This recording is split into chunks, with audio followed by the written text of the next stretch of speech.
welcome to Bicom Chats. I'm joined with Nadia Cosic, our Serverware product owner.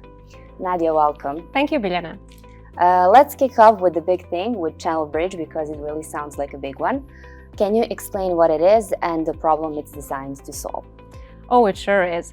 So we are a long-standing UC and CEC solution provider, and in our long tenure, we sort of kept facing the same challenge, which is sort of coming up with a solution that could cater, to enterprises, so that could scale to an enterprise level without compromising stability.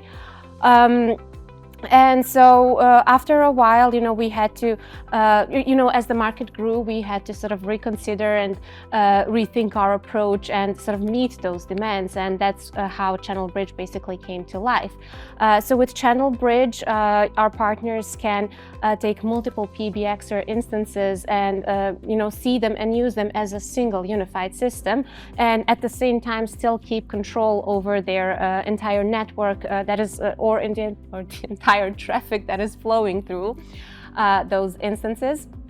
And that's why it is such a big thing for us to actually have something that is able to scale to this level, that is able to cater to enterprises and big businesses.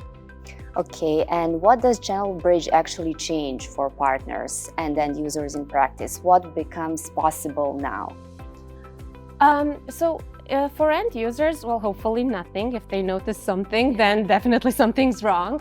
The whole goal is to have the end user experience the same. So their extension will appear along thousands of others, and they'll be able to share presence, make phone calls, chat, start conferences, all that, without any notice that they're hosted on different systems or different tenants.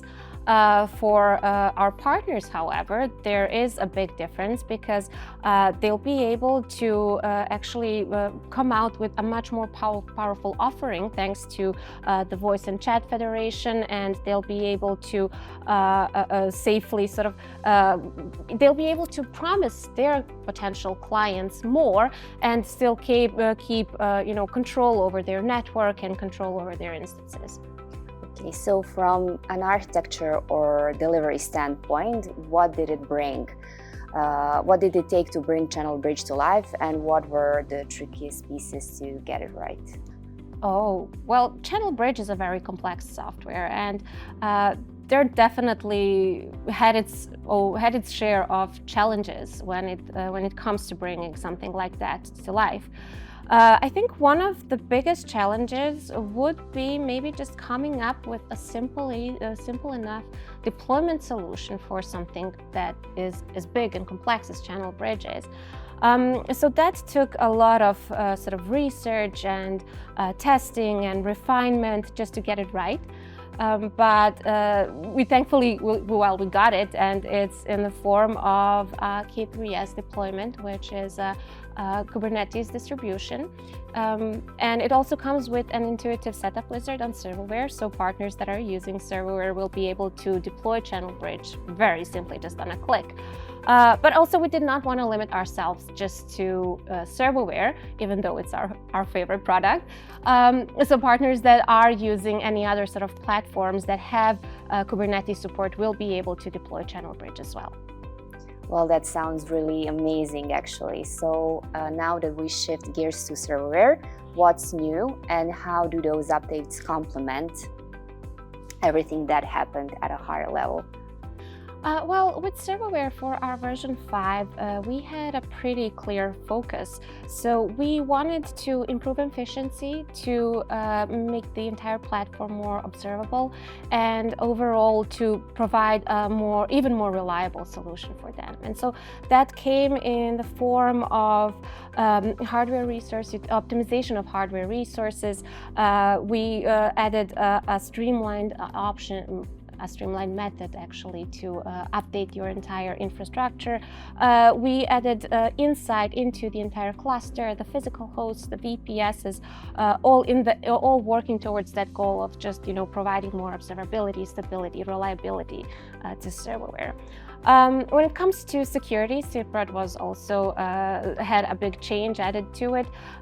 So we designed a system that will sort of track and limit excessive SIP invite traffic, and in that way sort of keep the performance, so keep the VPSs running without impacting their performance.